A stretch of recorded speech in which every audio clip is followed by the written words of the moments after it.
사람이 겪을 수 있는 가장 큰 고통이 무엇이냐 하나를 정하라 하면 그거는 사랑하는 사람 또는 나 자신의 세상을 떠나는 죽음이다 라고 말씀을 드릴 수 있습니다. 죽음을 눈앞에 둔 그것도 하나님의 약속으로 받은 자녀를 하나님이 그 부모의 손으로 하나님께 드리라는 그 명령을 받았을 때 믿음의 사람은 어떻게 해야 하는가? 아브라함의 그 삶을 들여다보면요, 믿음을 가진 사람이 어떻게 그럴 수 있느냐? 온전하지 못한 믿음, 파렴치한 인간성, 자신의 목숨을 구걸하는 그런 연약한 인간의 모습이 아브라함의 삶에서 하나님은 여과 없이 그대로 기록을 통해서 우리에게 말씀하십니다. 믿음을 가진 사람은 완전해야 된다 라는 생각은 조금 접어두시기 바랍니다. 저도 조금 조심스러워요. 어떻게 믿음의 위인이라고 하면서 저럴 수 있을까라고 지적하는 일이 저에게도 있는데 참 잘못됐다라는 것을 고백합니다. 아브라함을 보니까 인간적인 약점이 있었어요. 그럼에도 불구하고 성경은 그를 모든 믿는 자의 조상이다 라고 그의 믿음을 그렇게 하나님이 칭찬할 수 있었던 그 근거가 뭐냐? 갈대아 우르를 떠난 것도 위대하지만 하나님이 주신 약속의 자녀를 하나님이 번제로 드리라고 할 때 그 자녀를 번제로 드린 것은 다른 어떤 아브라함의 삶에서 비교할 수 없는 위대한 믿음의 헌신이다. 모든 아브라함의 그 약점을 덮고 아브라함의 삶을 믿음의 조상이라고 하나님이 인정했던 그 믿음의 행위가 아들 이삭을 번제로 드렸던, 그리고 그거를 통해서 아브라함이 가졌던 소위 부활 신앙이다. 자, 우리가 오늘 히브리서 11장 17절에서 19절 말씀을 읽었는데요. 어떻게 아브라함이 부활 신앙을 가졌을까? 어떻게 가졌을까? 여쭤보잖아요. 어떻게 가졌을까요? 말씀을 가져서 우리 성도님들 말씀 가지고 계시죠? 그러면 부활신앙이 내 삶 속에서 드러납니까? 소위 말하면 죽을 것 같아. 내 삶이 죽을 것 같아. 그 죽음을 피할 길이 없어. 근데 부활신앙으로 극복해요? 해야죠. 어떻게 가능해요?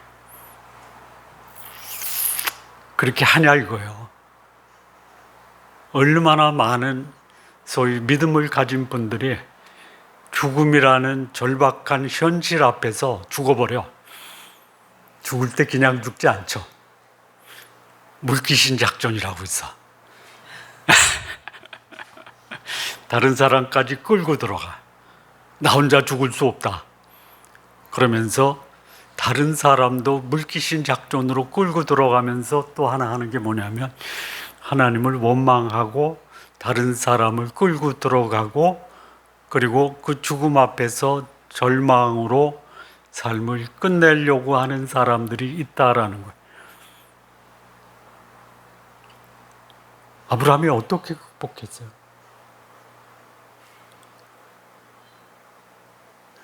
묻지 말고 빨리 말하라 이거예요. 18절을 한번 보세요. 18절.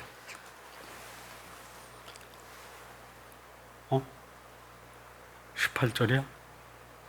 19절. 여기 19절. 여기서 한 단어 한번 찾아내 보세요.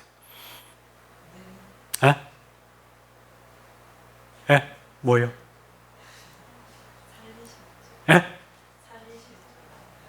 아니, 한번 찾아보세요. 뭔가. 시간 드릴 테니까 충분히 시간을 드릴게요. 뭐요? 아니야. 뭐? 일부 예배니까 하는 거. 뭐? 도로? 아니야. 생각이야, 생각. 이거는 생각하는 시인만 생각하는 거야. 생각 좀 하고 사세요.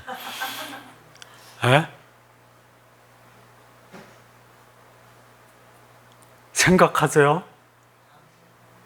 생각을 안, 여러분, 제가 이제 생각하지 않으면 어떻게 돼요? 그걸 찾아봤어요. 생각하지 않은 사람은 창문 없는 집에 사는 사람과 같다. 어떻게 살아요? 깜깜해요. 그러니까 또 이런 말씀도 있어요. 생각하지 않는 사람은요 스스로 존재를 포기하는 사람이다. 좀 생각 좀 하세요. 이런 말도 있어. 생각하지 않는 사람은 길을 잃고 방황하는 사람이다. 생각하지 않는 사람은 그저 생물학적인 존재만 하는 사람이다. 생각하지 않는 사람, 그냥 흘러가는 물처럼 시대의 맹목적으로 추종하는 관객이다. 생각 좀 하세요. 장래 꿈이 뭐야? 생각 안 해봤어요? 하세요? 좀 하시라니까. 아브라함이 어떻게 100세에 받은 아들을 하나님이 번제라고 드린다고 할 때 그걸 드렸겠어요? 어떻게 가능했어요? 믿음으로. 근데 그 믿음이 자식을 드릴 수 있었던 그 중요한 이유가 뭐냐 생각한 거야. 여러분 이런 게 있어요. 죽음과 같은 상황은 저 사람이나 이 사람이나 나나 똑같을 수 있어요. 형태는 다를 수 있어요. 그런데 그 죽음의 상황을 바라보는 관점은요, 사유의 결과에 따라서 전혀 다를 수 있다. 생각 좀 하고 사세요. 하시라니까. 어떻게 해야 되느냐? 죽음이라는 절망 앞에서 절망적인 생각을 하면요, 내 인생 거기서 그냥 끝날 수 있고 망가지는 거예요. 그런데 죽음이라는 절망 앞에서 소망의 생각을 갖는 거예요. 현상은 똑같아요. 관점이 달라요. 여러분, 지옥과 천국의 차이가 뭐예요? 이 땅은 천국처럼 사는 사람도 똑같고요, 지옥처럼 사는 사람도 똑같아요. 무엇이 이 오늘의 현실을 누구에게는 천국으로 만들고 누구에게는 지옥으로 만들어요? 에? 생각이에요. 제가 전에 천국 안내서를 부활절 특별 사경회 때 강의한 적 있죠.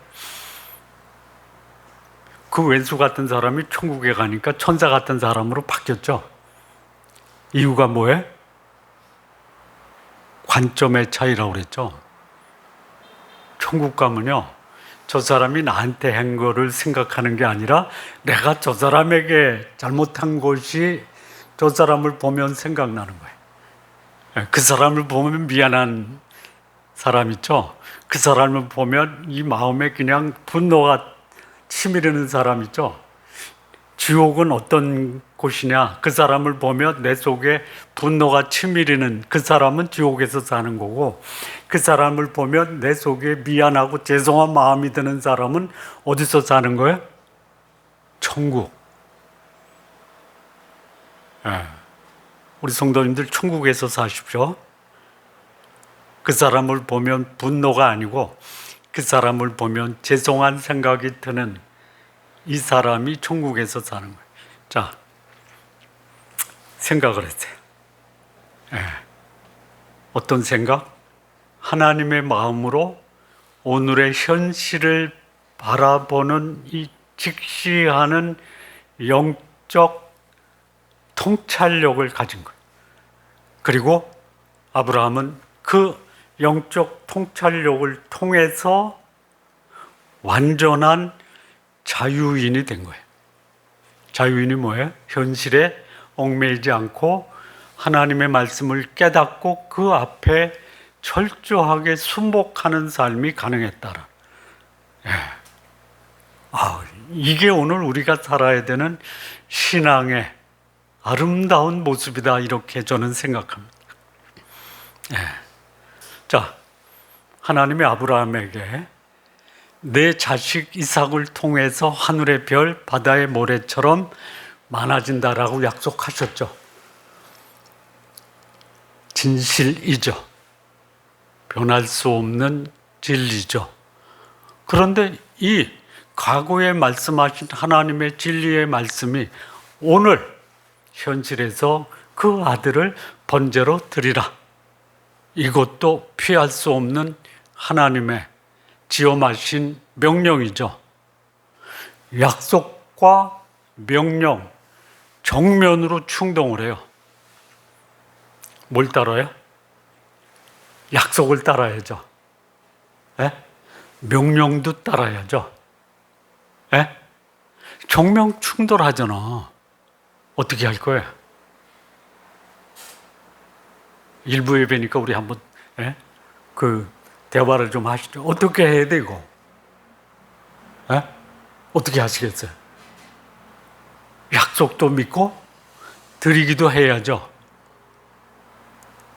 약속을 믿으면 이 자식이, 이 이삭이 하늘의 별처럼 많은 후손을 가져다 줄 거예요. 이거 믿어야죠.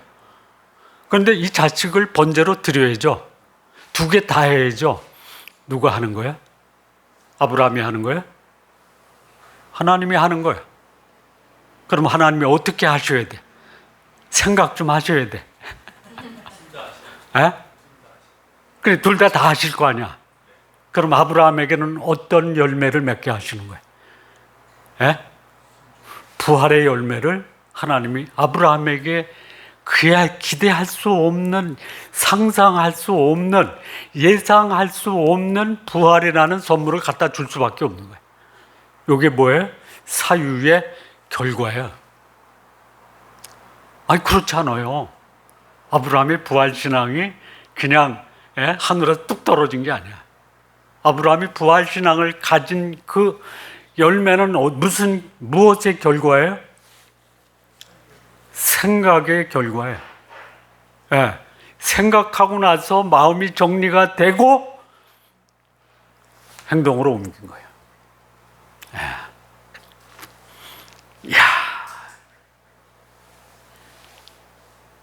거대한 모순의 충돌, 논리적인 그 단절이 믿음의 사유를 통해서 극복했다. 이게 아브라함의 믿음이에요. 네. 난 그래서 아브라함의 부활신앙을 이거 준비하면서 아브라함 앞으로 다시 보기로 했어요. 아브라함의 파렴치한 거 이제 눈 감아 주기로 했어. 우리 용감님 그 파렴치한 모습 눈 감아 주기로 했어.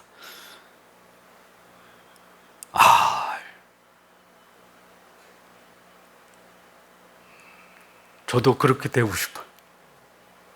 아니, 용감님 모습처럼 되지 않고 아브라함 모습처럼 되고 싶어요. 이게요, 생각한지라는 단어가 어떤 단어냐면요, 제가 헬라어 하나 쓸 텐데요, 로기사 메노스라고 하는 헬라어예요. 이게 뭐냐면요, 여러분 그 철저하게 계산하고 재보고 그래서 충분히 승산이 있다라고 한 다음에 행동하다. 요게 뭐냐? 로기사 메노스라는 거예요. 어떤 사람의 군대에 책사 있죠, 책사. 그 다음에 구멍가게 장사꾼이 아니고 소위 그 세계적인 글로벌 컴퍼니의 재무 전문가 있죠.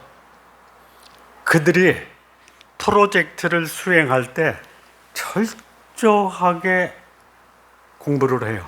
그거를 뭐라고 하냐면 feasibility study라고 그래요. 타당성 검토를 하는 거예요. 해도 된다라고 의사결정권자에 얘기하면 의사결정권자가 결정하는 게 뭐냐? 로기사 메노스예요. 이걸 누가 한 거예요? 아브라함이 한 거예요. 네. 하나님은 절대 거짓말할 수 없다.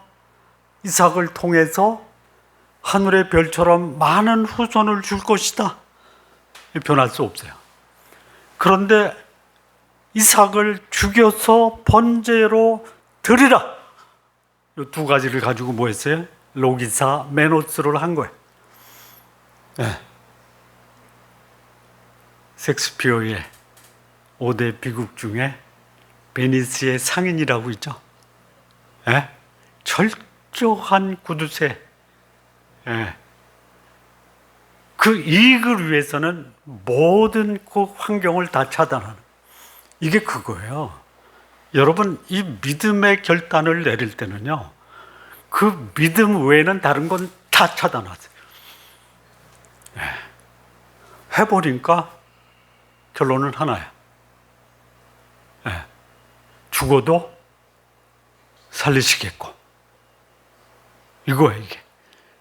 네. 로기사 메노스의 결과가 뭐냐?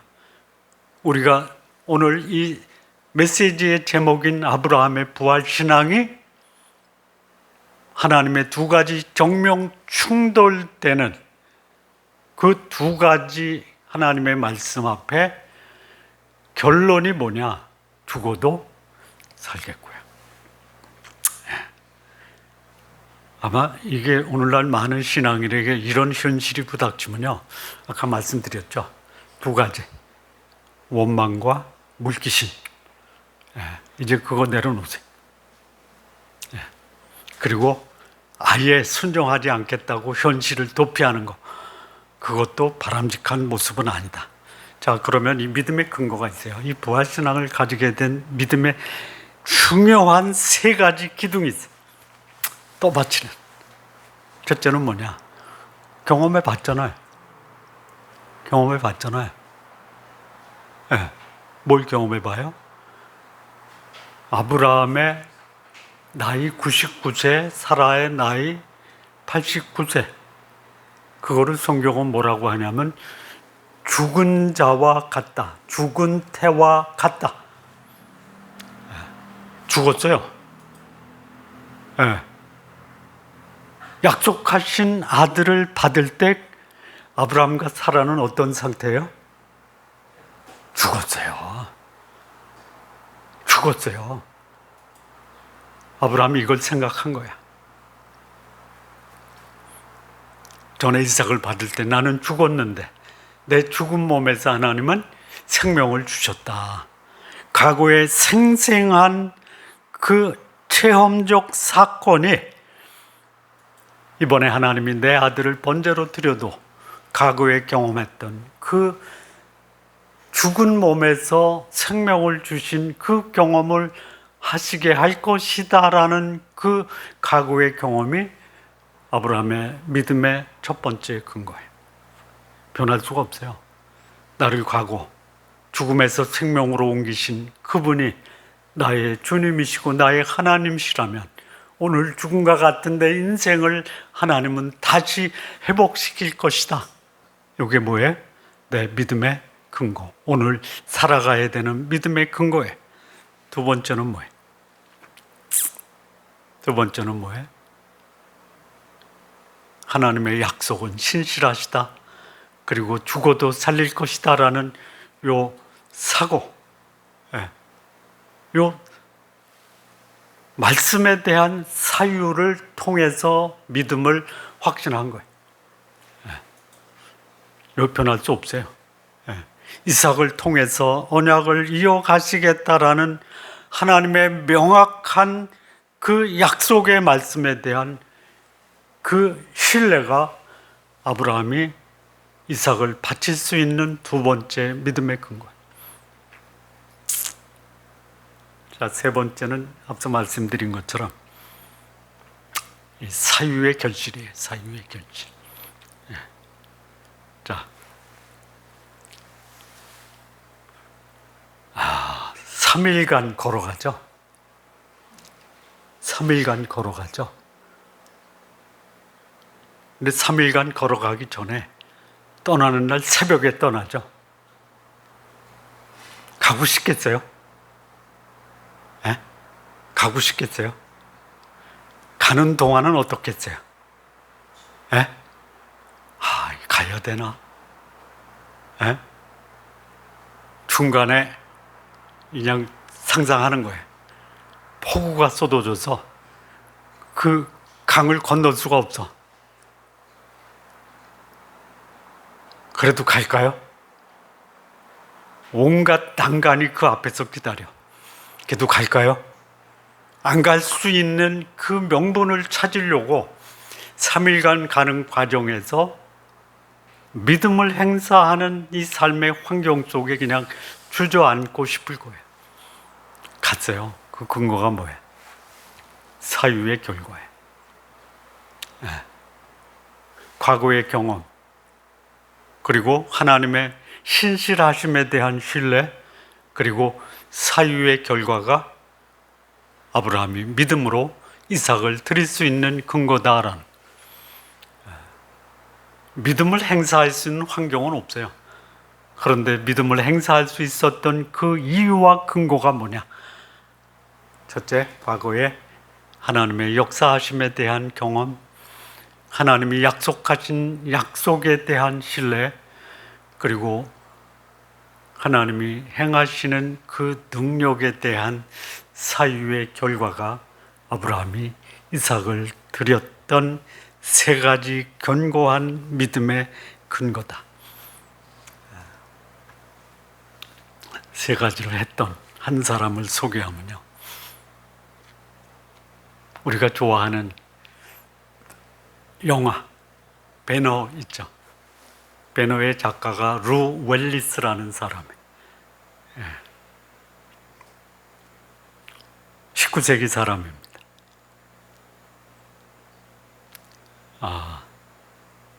아주 그냥 철저한 무신론자예요.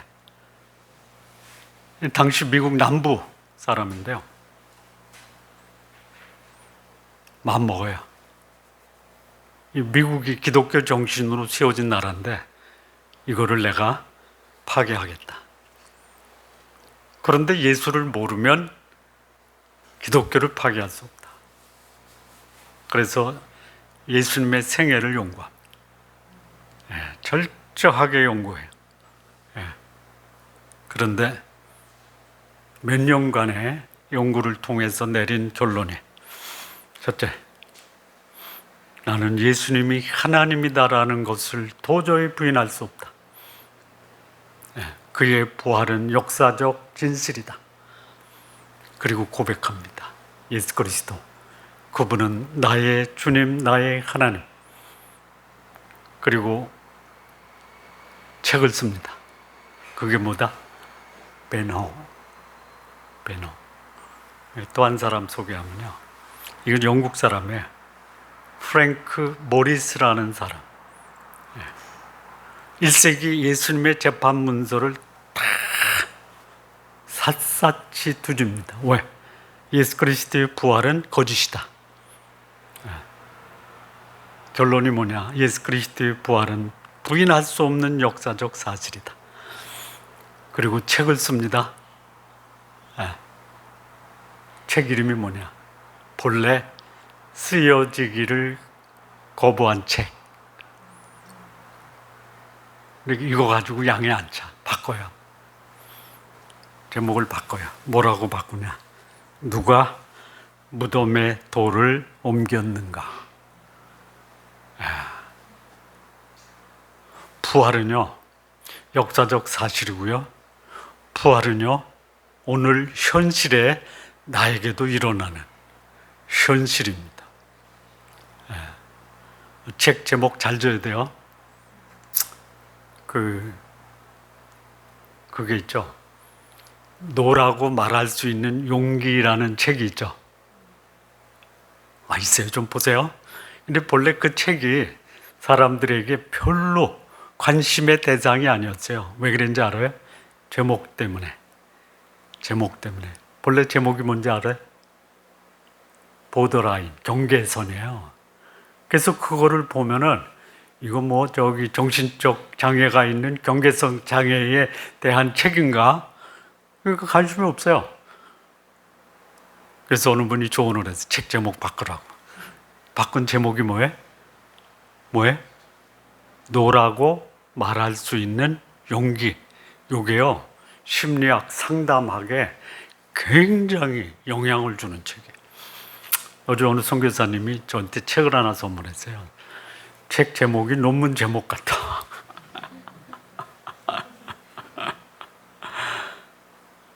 어떻게. 근데 그 원서를 번역한 거예요. 뭐냐? 치과에서의 영적 분별을 위한 선택. 이 책 제목에. 그래서 선교사님 책 제목 좀 바꾸세요. 그래서 제가 경계선과 노라고 말할 줄 아는 용기라는 것을 말씀을 드렸더니 이 책 낼 때 목사님하고 한번 상의를 했어야 될 텐데. 치과 의사들은 좀 한번 보세요.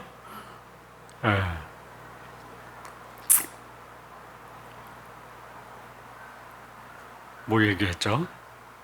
성경의 역사는 오류 없이 실현된 진실이다. 흔들릴 수 없는 절대적 진리이고 믿음의 근거가 성경이다. 아브라함이 그렇게 믿음을 가져. 이런 게 있어요. 소위 말하는 종교적 맹신이 있어요. 그리고요, 부활신앙이 있어요. 종교적 맹신은요, 소위 감정에 휘둘려서 일시적으로 종교적 흥분과 충동하는 거예요. 이게 의사결정의 동력이에요. 그런데요, 부활신앙은요, 은혜와 약속에서 정밀한 사유와 확신을 하는 게 부활신앙. 현실을 대하는 이 종교적 맹신, 이런 사람은요, 야반 도주, 핑계, 감정의 풍계, 그래서 현실 도피하는. 부활신앙을 가진 사람은요, 비극적인 현실을 단 1초도 외면하지 않고 정면으로 직면하는 거예요. 종교적 맹신을 가진 사람은요, 환경이 내 맘대로 안 되면 떼쓰고 발광하다가 포기하는 거예요. 부활신앙을 가진 사람은 내 집착과 소유권을 철저하게 내려놓는 영혼의 자유를 누리는 거예요. 우리 성도님들, 종교적 맹신이 아니라 아브라함의 부활신앙으로 여러분의 삶에 참된 자유와 해방의 삶 사시기 바랍니다. 자, 그러면 이 아브라함이 이 부활신앙을 가졌는데 이 믿음의 행위와 능력이 어떻게 나타났느냐, 네 가지를 말씀드린데요. 여러분 주보에 3번과 2번을 합쳐서 말씀드립니다. 첫 번째는요, 창세기 22장 3절에 아침에 일찍 일어나 번제에 쓸 나무를 쪼개가지고 떠나. 망설임이 없어요. 현실을 즉각적으로 직면하는 거예요. 이게 믿음의 행위고 믿음의 능력이에요. 저는 지난주에 말씀을 드렸지만 아브라함이 사라하고 상의 안 한 것은 독단적 고독한 결정이다라고 보지 않습니다. 지금은, 과거에는 그렇게 봤어요. 사라의 믿음이 웬만한 믿음입니까? 아니에요. 사라하고 상의하면 사라가 나 죽이고 가라 해서 못 드렸을 것이다, 아니라고 봐요. 저는 지난주 사라의 믿음을 봤잖아요. 사라는 언제 믿음의 확신을 가졌냐? 장막 뒤에서요. 이삭을 낳고가 아니에요. 장막 뒤에서요. 근데 여기 아브라함이 사라하고 얘기 안 한 거는 좀 내버려둬, 덮어두고요. 조잡한 기교나 망설임을 철저하게 차단하고 현실에 즉각적인 응답을 한 거예요. 이 가혹한 명령이에요. 새벽에 일찍 떠나기 전날 밤 뭐 했겠어요? 밤새도록 고민하면서 밤잠 자지 못하고 결단을 한 거예요. 새벽에 떠난 거예요. 여기 보니까요, 주저하지 않아요. 왜 주저하지 않았냐? 범죄에 쓸 나무를 쪼개어 가지고 이미 다 준비해 놓은 거예요. 가서 장작 있으면 하고 없으면 말지, 이게 아니에요. 하나님의 말씀은 철저한 사유와 철저한 순종으로 해야 한다라는 것을 보여줘. 자, 두 번째는요, 22장 4절에 4절 한번 볼까요? 제3일에 3일간 간 거에 떠나기 전에도 사유했지만 3일간 뭐 했을 거예요? 다지는 거예요. 내 마음속에서 말씀을 묵상하고 사유하면서 얻은 그 감격을 3일간 유지하는 거예요. 여러분, 말씀에서 감동을 받으면요, 감동받은 그 순간 그 감격이 내 삶에 지속될 수 있도록 말씀에 대한 묵상, 그 확신을 유지할 수 있어야 된다. 이게 아브라함이 한 거예요. 제3일에 아브라함이 눈을 들어 그것을 바라본 거예요. 부엘세바에서 모리아까지 며칠 걸리냐면 3일인데요. 거리가 얼마일까요? 3일 동안 걸어갔다. 100살 넘은 노인이 거리가 얼마일까요? 대충 찾아보니까요, 저도 찾아봤어요. 75에서 80km, 직선거리 75km, 길이 구불구불하면 80km. 그러니까 3일 걸린 거예요. 그 3일 동안 뭐 했겠냐라는 거예요. 절망 속에서 어떻게 하면 빨리 도달하지 않을까? 갈지자로 왔다 갔다 하면서 시간을 끌었을까? 아니면 그 길을 가면서 하나님이 어떻게 역사하실까? 그 기대하는 마음, 그 믿음의 마음, 하나님이 이 아들을 어떻게 하실지에 대한 소망을 가지고 그 길을 걸어간 거예요. 이게 뭐예요? 믿음의 행위와 믿음의 능력이에요. 자, 세 번째는요, 22장 5절 보니까요, 너희는 나귀와 함께 여기서 기다리라. 내가 아이와 함께 가서 예배하고 우리가 너희에게로 돌아오리라. 두 가지가 있어요. 첫째는 내가 아이와 함께 가서 예배한다. 종들 안 데리고 가요. 하나님이 말씀하신 아들 이삭과 하나님의 말씀을 들은 아브라함이 하나님 앞에 서는 거예요. 이게 뭐예요? 신앙은 언제나 단독자로 하나님 앞에 서는 것이다. 모든 믿음의 헌신을 방해하는 요소를 차단하는 믿음의 단독자로서의 배짱 또는 여유, 이 죽음 앞에서도 그럴 수 있는 사람이 참된 믿음의 사람이다라는 것을 보여준. 만약에 칼을 들을 순간 같이 온 종들이 그 모습을 보면 어떻게 했을까요?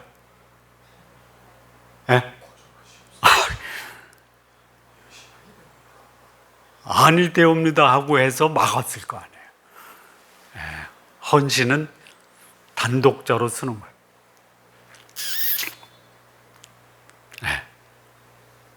그리고요, 그 종들에게는 뭐라 그래요? 우리가 돌아오리라. 이미 사유의 결과로 하나님은 죽은 자를 살리신다라는 그 확신 때문에 남아있는 종들에게 뭐라 그래요? 우리가 돌아오리라요. 우리가. 근데 사실 돌아올 때 우리가 돌아와요? 아브라함 혼자 돌아와요? 혼자 돌아와요. 그게 믿음의 대가예요. 나는 나의 가장 소중한 것을 드려도 소중하다라고 생각한 그 사람은 믿음의 행위, 믿음의 확신을 가진 사람과의 관계가 끊어질 수 있다. 자, 네 번째 믿음의 행위와 믿음의 능력은 뭐냐? 10절, 21장 10절 한번 보실까요?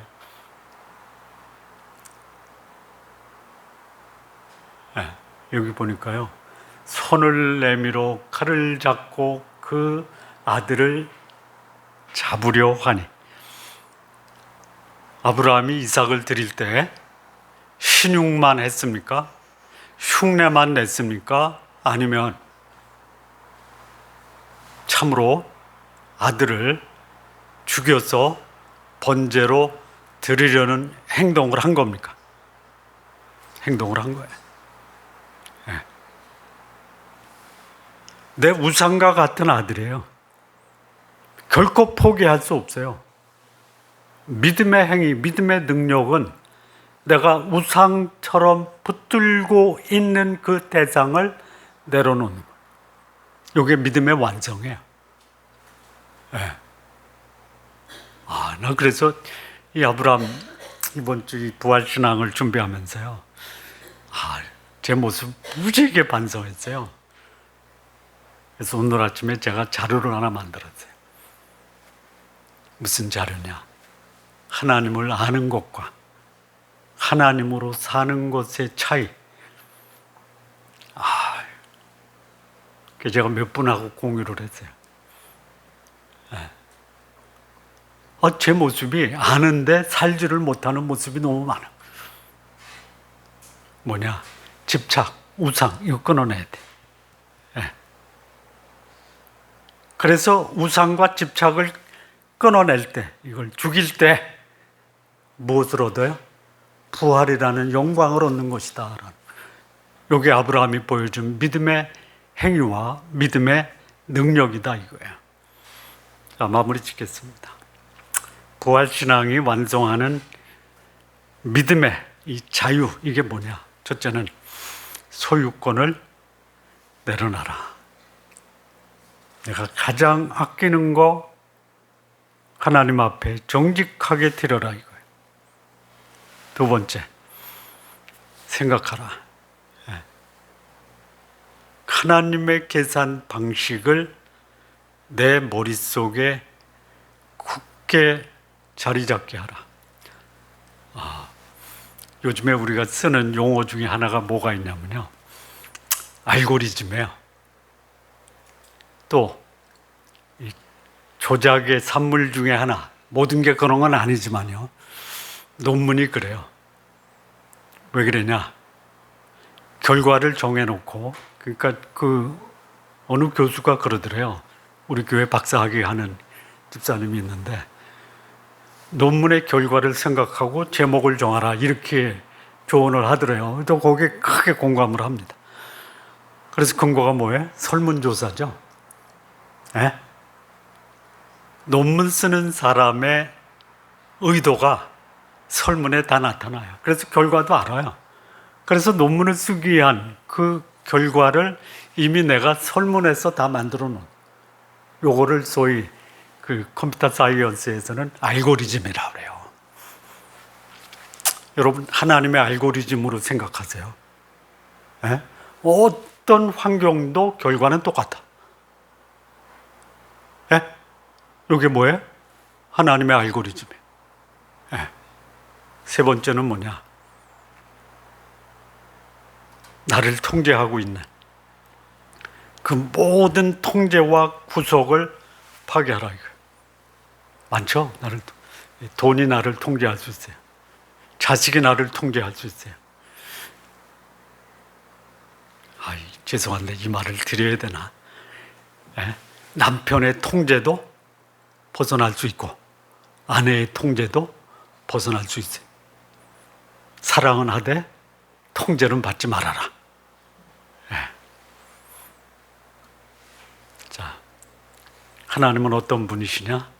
닫힌 무덤을 여시고